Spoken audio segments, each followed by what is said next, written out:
Hello, Tiger Slash the Second here, and I'm here with another 40k video. 8th edition is now upon us, and in spite of my misgivings before, it seems that GW has had a fantastic release of the Dark Imperium. I'm here with my my Xenos 1 index, my big rulebook, and of course some Dark Eldar strategies for this new version of the game. Now, for those who know me personally, and for those who've watched the past few rambles I've had while painting, you are probably familiar with the fact that I was not a big fan of 8th edition. I didn't think particularly that the narrative needed to advance, because I felt that the narrative was a setting more than an actual story, and that it was a place for your dudes, and that by taking that away, you were losing the focus on your dudes, and instead placing it on the special characters inside of the Warhammer universe. But that is entirely a matter of opinion. What is not a matter of opinion is the fact that Games Workshop patently lied to us about several things in 8th edition. Some of them pretty trivial, and some of them game-breakingly bad. And from these errors, I'm going to give you what I consider to be probably the single most broken list that the Dark Eldar can field in the current meta with the current index. Now, Games Workshop has released, well, I'll get into that a bit later, but let's start back with the release.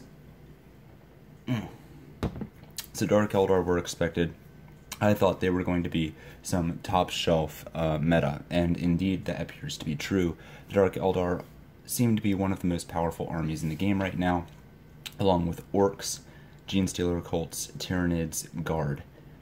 Tau has pretty handily been removed from, by and large, from the competitive circuit, I think.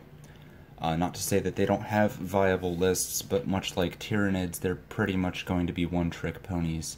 Like Tyranids in 7th edition, rather, they're pretty much going to be one-trick ponies. They might have one or two good lists that will carry them through, but everyone is going to see them coming a mile away.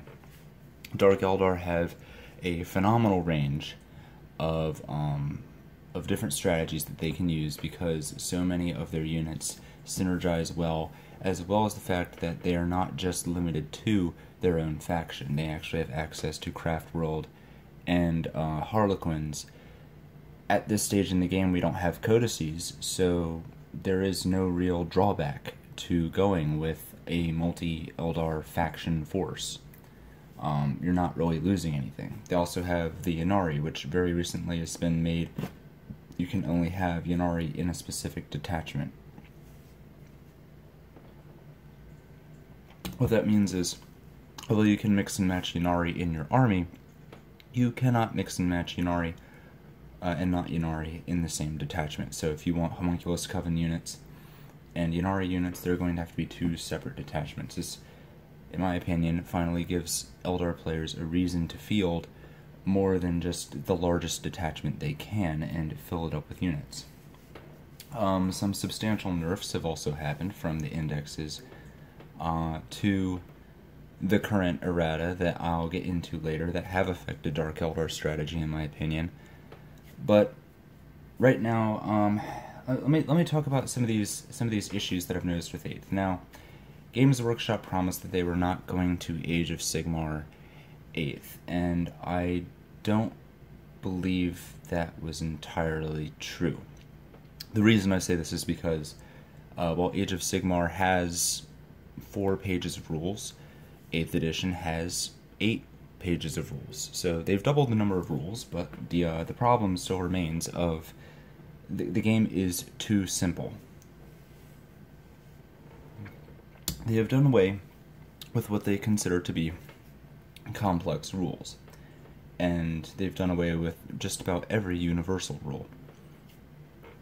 They've done this in the name of simplicity. They want to make sure that players can easily play their armies. They don't have to learn a whole bunch of different rules in order to play their specific factions. I know that it is a bit of a barrier trying to learn all of those specific rules just so you can play the game. And they've replaced that with data sheets, and these data sheets contain the unit's rules and just that unit's rules. They only apply to that unit. They don't apply to anything else. You only need to know the rules for the units in your army. This creates a problem in that every single unit has different rules. So you can't just say your unit has a feel no pain, because every single unit's feel no pain is going to be different depending how it's defined. For instance, Fortune, the first power from pain table benefit for the Dark Eldar, the special Nurgle rule, they all do the same thing. They all stop wounds and mortal wounds, but they all do it differently. So, and this used to be covered under this typical, the overarching feel no pain rule. You know, if you'd fail a save, you'd take a second save on the wound, although it's not technically a save. Blast markers are removed. Instant death is removed. Templates in general are removed. All of these things, all of these individual rules that people felt overburdened to learn have been removed, but what this is functionally done, and this is what this strategy that I'm going to go over right now is going to take advantage of, is what this has functionally done is it has removed tools from the player to be able to handle specific scenarios. And this is another one of these situations where I believe GW lied to us, in that they mentioned something like 2.5 years of playtesting, and then immediately after 8th edition came out, like before the books even had a chance to be cold off the printing press, they released an FAQ and errata, and most of the errata was, simple typos and stuff, things that shouldn't have been in the book, that made it very, very obvious that the indexes were a rush job. But other things completely rewrote the way certain units worked. For instance, the Void Shield generator.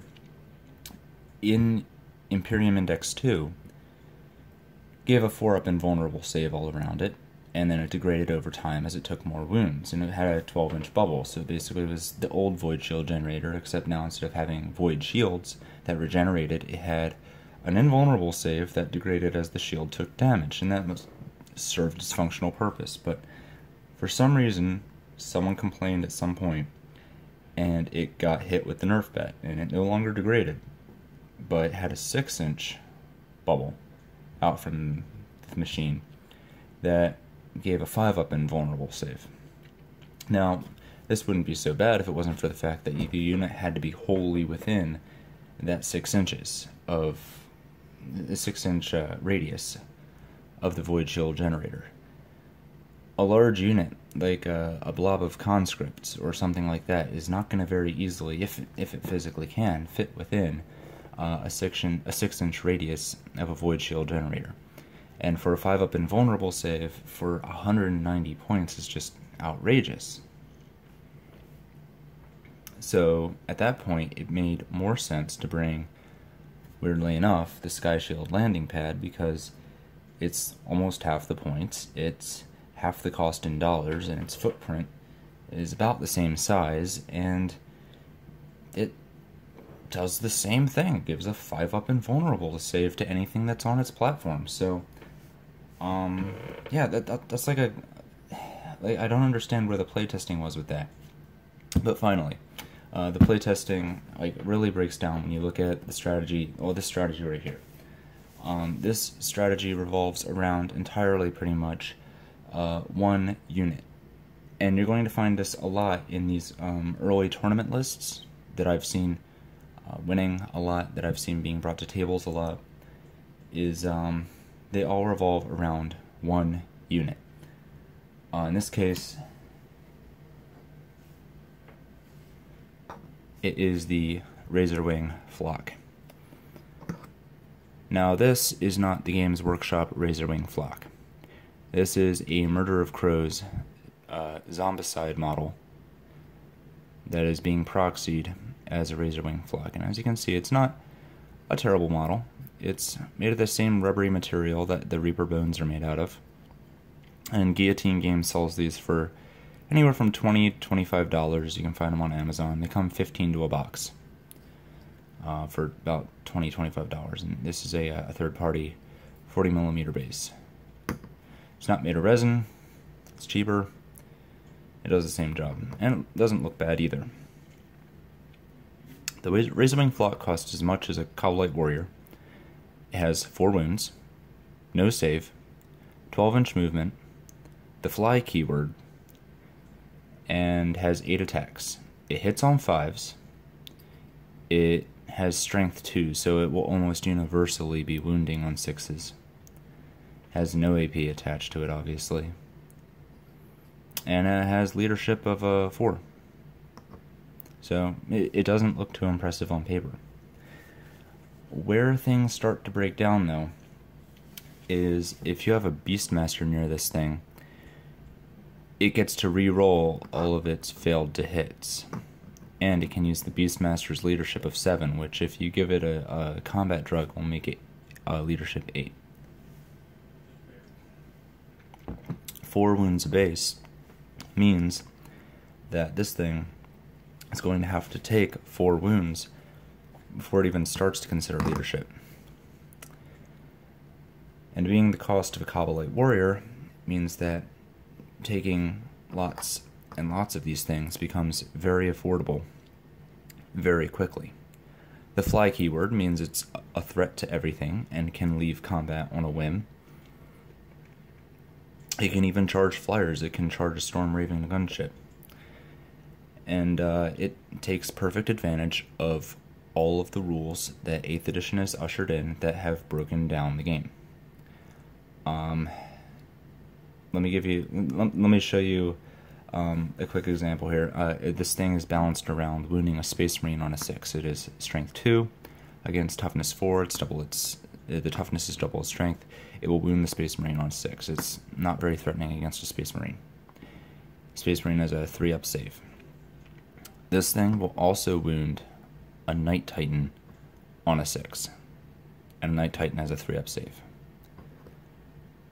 This thing has the same chance of wounding a Space Marine as it does a Night Titan, but it is points balanced around wounding a Space Marine. Which means if you bring this against a Night Titan, point for point, it is going to outperform its points cost. And here's the problem. You're not just going to bring one of these, because one of these is 8 attacks.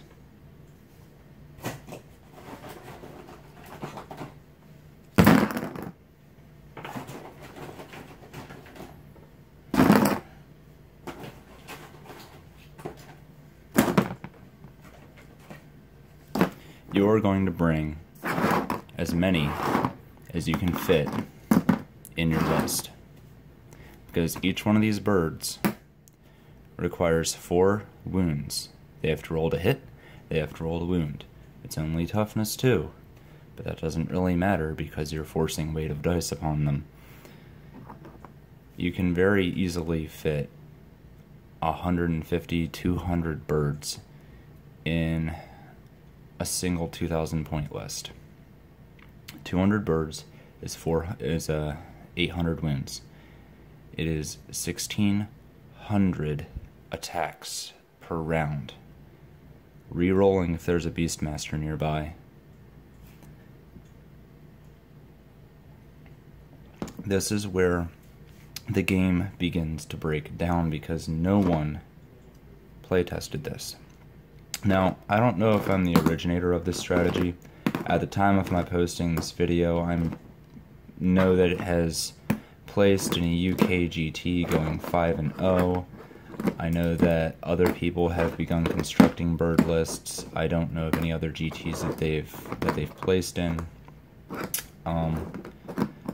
What I do know though is that as far back as like early June, when the indexes were first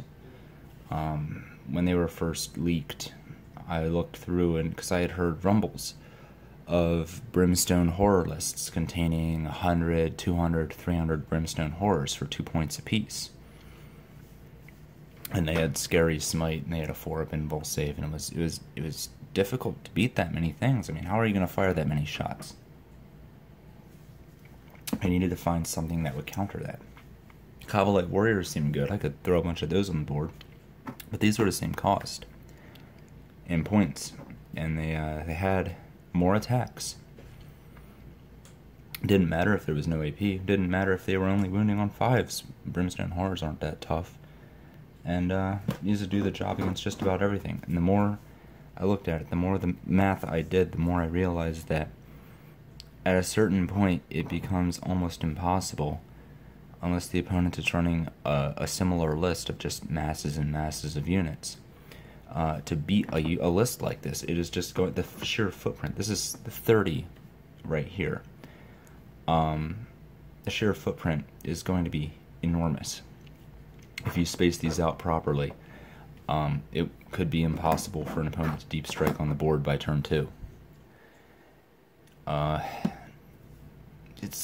You could bring, I mean, 200 of these would just, I've actually lined them up in on online simulators, tabletop simulators with accurate measurements, and 200 birds is over 4, like if you're doing a 6x4 table, 200 birds, a 200 Razorwing flocks with 40mm bases like this are 4 lengths of the 6-foot side. It's 4 ranks deep and then some. This is 4 layers of birds deep, 6 feet across, and then more. And then you also have points left over for, I think you have like 500 or some points left over. Now, at that many birds, you're going to start tripping over yourself. You're not going to be able to get all of them into combat. You're going to end up wasting space. It becomes overkill. There's diminishing returns involved. Personally, I wouldn't even take 150. The list I'm looking at right now involves 120. So 120 birds. Now you might be asking, well, how are you going to fit that many in a list? Well, they're 12 to max squad size is 12. For every Beastmaster you take, you get an unslotted beast unit. So you can take 3 or 4 Beastmasters. I would recommend 4 because they're a little weak. They do tend to die pretty quickly, and they are invaluable to making these birds last and making them effective in combat. So I would bring about 4. So that's 4 slots of birds, and then the other 6 you can pack into a single Outrider detachment, or into 2 of the 2 full battalion detachments. I think it's battalion detachment, the one with 3 command points, whatever that one is.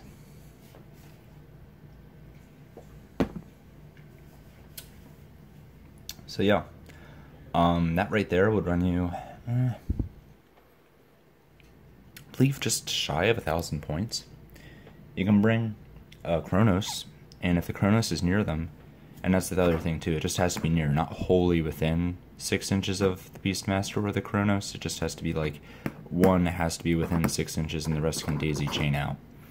But yeah, if a Kronos is near them, they reroll 1s to wound, which could be handy.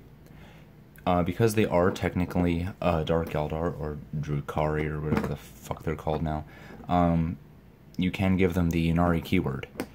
They don't have power from pain, so they don't lose that because they never had it to begin with. But what they do gain is the Yanari keyword. Now, they don't gain Soul Burst because these are not infantry. But if you have a Incarnate, you can drop that down, and they will benefit from its leadership bubble, and more importantly, they will benefit from its 6-up chance to ignore wounds. So the Incarnate gives all the birds a 6-up save. Other powerful units that you can combine with this are Farseers for Doom, where you cast Doom on a unit and it rerolls every unit attacking the unit that you cast Doom on rerolls all to wounds, all failed to wounds. You can cast Fortune on the frontline unit of birds, and then have all the other birds behind it sort of go in without a save, and the fortuned unit of birds can soak Overwatch and stuff like that. It's little things like that, little tricks that you can do to get the birds where they need to go. And like I said, these birds will eat they'll eat a storm raven gunship alive. They'll eat a night titan. They'll eat anything at all. And they murder other spam lists. The only ones that might give them trouble are guard lists, because the conscripts have very weak shooting, but they have gobs and gobs of it, which is the one thing that's going to move through these birds without a save. Is just mass low strength shots and wounds. But they do move 12 inches a turn, so they are fast. They are pretty fast, especially for a chaff unit. They're very fast for a chaff unit. If you look at the other chaff units, the Tal drones, the Brimstone Horrors, the Orc Boys, the Gretchen, the Conscripts, they're not very fast. These are fast. They'll get where they need to go very quickly. They don't have any shooting, but that's okay. And because they're not infantry, interestingly enough, Night Titans and Gargantuan creatures and stuff, or Wraith Knights and things, they can't just walk through them. Like, they can only do that with infantry. They can't just walk through the birds. They actually have to fall back from the birds, which is funny to me. The Necrons are very easily countered by this because of the specific rules in their reanimation protocols. They have to set their reanimation protocols up an inch away from enemy models, which means if you have a unit of 12 birds that just attacks a unit of 20 warriors, you can envelop them in birds so that they can't set up you can't set up more guys an inch away from the birds. And you just sort of, encapsulate them like a white blood cell attacking a bacteria. And with 120 birds, you're looking at anywhere from 10 to 12 squads of these things. That's how I would run them. I don't particularly like the smaller squads if I have the leadership to keep the bigger squads, just because it's more reliable to get them all in combat and to sort of daisy chain them out and to undrag other things into combat. The less Overwatch they have to soak, the better. And the reason this works so well, and the reason that I don't believe Games Workshop properly test played this edition of the game, is because this list highlights all of the problems that I have with 8th edition very succinctly. There is no mechanic in the game right now to deal with large, clumped up, weak units. Blast markers are gone. Instant death is gone. Counters such as Rampage are gone. Flamer templates, you get a D6, whereas before you could just a single heavy flamer would just wipe out an entire squad of these things. Now it's maybe going to mow through a single base, if it's lucky.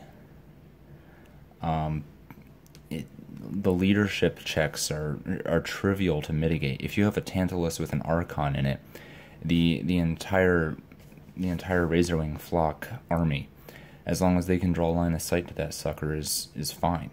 They're leadership 9. They don't care. They would have to lose like 4 bases, which would be 16 wounds. They'd have to take 18 wounds in a turn before they'd even have to roll for it.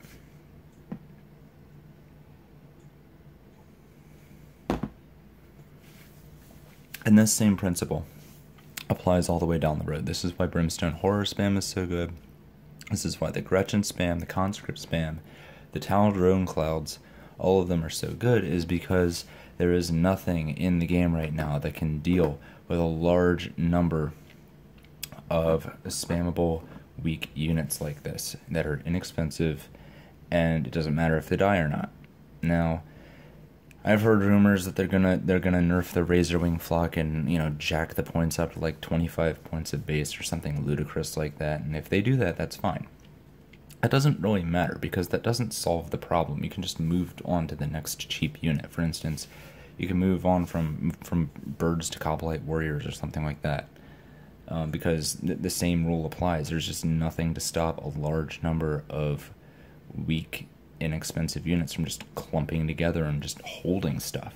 It's particularly nasty because they changed the rules regarding objectives, which are now almost universally determined by the number of bases that you have versus your opponent within 3 inches of the center of the objective. Well, these bases are pretty darn big. You're gonna have a hard time getting anybody else close to an objective that the birds are sitting on. And the other spam lists have a similar counter. There's just so darn many bases, you're gonna have to push the entire unit off before you're able to claim the objective. If you're running a Night Titan list against something like this, you might as well not even bring it to the table, because it's not gonna last. The Knights simply don't have enough attacks to mathematically kill the birds. Even if every single thing hit and wounded, they would not have enough over the course of 5 turns to remove the functional part of this army from the board.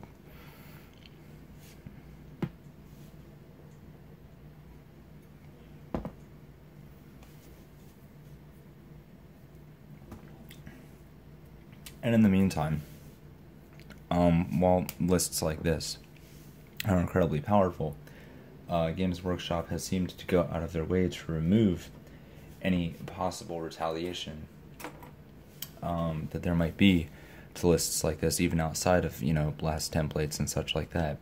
The scatter laser jet bikes are tremendously overpriced now. I'm still using them. I still use them. I still think they have a lot of versatility when they're properly supported. And unfortunately, Craft World Eldar took such a hit that compared to all the other options that Craft World Eldar has, this scat bike is ironically still one of their best, most viable options. But like the Splinter Cannon took a tremendous nerf. I still don't know why. That wasn't even that good to begin with. Just all forms of mass fire outside of having guard spam has been tremendously nerfed. Big units being able to be wounded by stuff like this stuff used to not be able to hurt anything beyond, at strength 2 in 7th edition, it couldn't hurt anything beyond toughness 5, I believe, was the limit, because it's like toughness 2 it would wound on 4s, toughness 3 it would wound on 5s, toughness 4 it would wound on 6s, toughness 5 it would wound on 6s. Yeah, anything beyond toughness 5, these things couldn't hurt, and all vehicles were completely immune to the Razorwing flocks. Now, they hurt everything the same. They hurt everything on a 6-up. The floor came up tremendously for any weak unit, like the birds. So, they are threatening to anything that they can get to in large numbers. It baffles me how a Night Titan, I've heard that a Night Titan running against a bird list similar to this was taken out of combat in a single turn. It was destroyed, which is goofy. And the explodes rules don't really hurt the birds that much, because it does like D3 or D6 mortal wounds. So you might lose a base, and then that's it. That's all that happens. Whereas if that that same D3 or D6 mortal wounds applied to, say, a predator tank, or to to like a Lehman Russ, or to another Night Titan, would be devastating.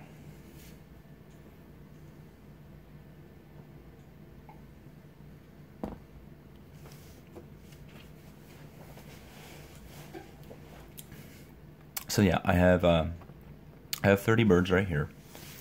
My plan is to run 120. I would say 30 per 1,000 points is about the limit that I would run if I was looking for like a friendly game. So 60 at 2,000 points is not a game-breaking list. It's a strategy. It's a good strategy, but it's not going to by itself win you the game. When you enter about 90 to 120 birds per 2,000 points, so 45 to 60 per 1,000 points, at that point you're looking at a list that, unless the opponent has specifically prepared to deal with that many small, cheap units, there's almost no way they're going to be able to maintain board control.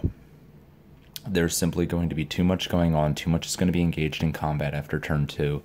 They're going to get, the entire board is going to be rushed on turn 1 if you get turn 1. It's it's going to be a difficult climb if they're able to pull it off at all. So for friendly games, I would definitely not recommend more than 30 per 1,000 points. With a couple of Beastmasters supporting them, that seems like a pretty even game. It's not broken, but it's good. It's a strategy, and it leaves plenty of points for other things. Other things I would use to support the birds, as I said, the Farseer is a great option. Scatter bikes for anti-spam with an alt-arc to support them for re-rolling ones is a great. It's great. It's just use the scat bikes as artillery now rather than jump, shoot, jump, and you're golden. Hemlock Wraith Fighters are fabulous now. I expect they're probably going to get nerfed too, but as rules as written right now, Hemlocks are fantastic. Void Raven Bombers aren't bad.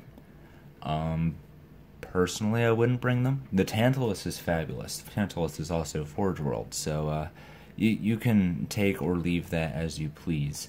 I've gotten a lot of legwork out of the Tantalus. I think its rules might get changed, maybe. Nothing in it seems particularly broken. It just seems very, very good. Like, it's not underpriced. Nothing in there is like outright bizarre or looks like a typo or anything. It's good. It feels like it's doing what it should have done all along. The Tantalus is one of the units that I genuinely enjoy fielding because it is good. It's not broken, it's not overpowered really. It's just, if you know how to use it right, it is a monster, and if you don't use it right, it can still get whittled down pretty easily by las cannons.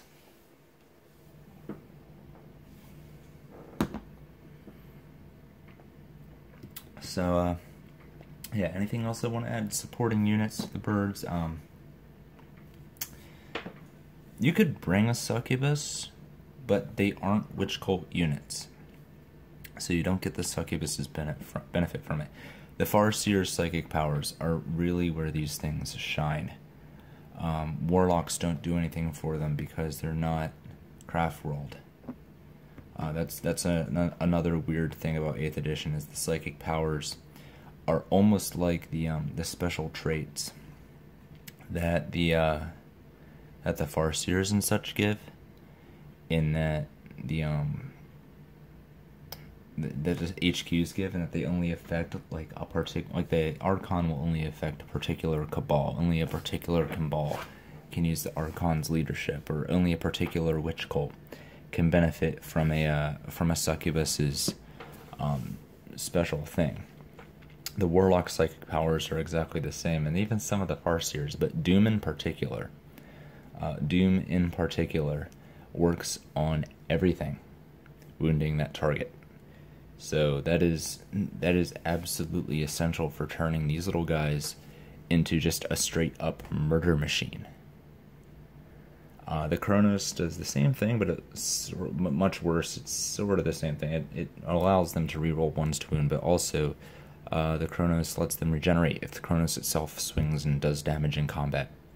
It can allow them to regenerate wounds on their bases, so that's something to consider. The Incarnate is very expensive for that 6-up buff and the leadership, but it is also a wrecking crew on its own. That is going to take some experimentation. I don't know where I stand on that. Support, round 1 is essential for support. This is one of the reasons why I'm upset with the Void Shield Generator, because the VSG, with its 12-inch radius bubble of 4-up invulnerable save, would have been fabulous for keeping tons of these guys safe. Now, that responsibility, in my opinion, falls on the Sky Shield landing pad. It is pretty trivial to fit 2 of them into a list now, because their points have they're substantially lower than the Void Shield Generator, and they provide the same protection, a 5-up invulnerable save. So just cram a whole bunch of birds onto your Sky Shield landing pad, and now all of your birds have a 5-up invul save for that first critical round of shooting that they're going to take. And then when it's your turn, you just fly them off and get them into combat. And you can replace them up there with your Farseers or whatever, anything you want to keep safe. Actually, the Farseer is an invul save on its own, so you'd put, like, I don't know, Beastmasters up there is a fantastic idea. And, yeah, as Sky Shield landing pads to keep them safe, the Incarnate is an option. Farseer is always good. Hellions, I've heard are good. I haven't had a chance to test them yet. Reavers I've heard are bad, so I wouldn't use those. Same with Witches. They've improved, but not by much. They're fun if you're using a Witch Cult list, but personally I would not include them with the birds. The birds do the same thing, but better. Ravagers, I would just bring, I don't know, let's say Dark Lance Scourges in a bunker, and accomplish the same thing. But a little more durable and a little cheaper. Wraithguard, I've heard are good, but that they're expensive. So it's sort of, you gotta pick your poison with them. I haven't had a chance to try them yet. I'm sure there's plenty of combinations that will work well with the birds, especially because the birds as a strategy will do one major thing, and that is constantly be in your opponent's face. They will constantly be trying to tie them up in combat. They will be a big block that your opponent has to try and fight their way through. So things in the backfield that might otherwise be vulnerable are probably not going to be nearly as vulnerable as long as the birds are on the table. I expect that birds will probably be nerfed, but I don't expect this strategy of lots and lots of little inexpensive things being good to go away unless Games Workshop changes some of the fundamental rules of 8th edition as it stands right now. Right now, it does not make any sense whatsoever to me to bring large units, particularly ones that degrade. Once a Wraith Knight or a Knight Titan hits that second tier, it is for all intents and purposes worthless for the points that you purchased it for. So, yeah, anything larger than 8 wounds to me, it doesn't make sense. Especially when things like this are so cheap to produce and so effective for tournament play. As I said before, you bring a list like this, if you bring 190 or 120 birds into a casual game, it's not even fun. I just gotta say it, it's not even fun. Like, the sheer amount of dice rolling that's going to be involved, it's not fun in casual play at all. I mean, when you're in a tournament setting, it's a lot of fun because you're looking at the sheer spectacle of what's going on now. I mean, like I said, 200 birds is 1,600 dice. That's every fighting phase, as long as they're all engaged in combat. And I mean, even if only like a quarter of them are, that's 400 dice that need to be rolled. And if a Beastmaster's nearby, that's re-rolling that. And then there's to wound, and then there's to save, and everything else. It's a tremendous undertaking just getting through a fight phase with this list, but it is tremendously effective. So I am really hoping that we might see something similar to Instant Death or Rampage, or something to improve blasts or template weapons, or something that can remove lists similar to this. Not necessarily this one in particular, because I think this one in particular is going to get hit eventually, if not in an errata, then in the coming codex that they have promised us, because as we all know, the codex will fix everything. But I feel like they're going to get a points adjustment, which is going to make them not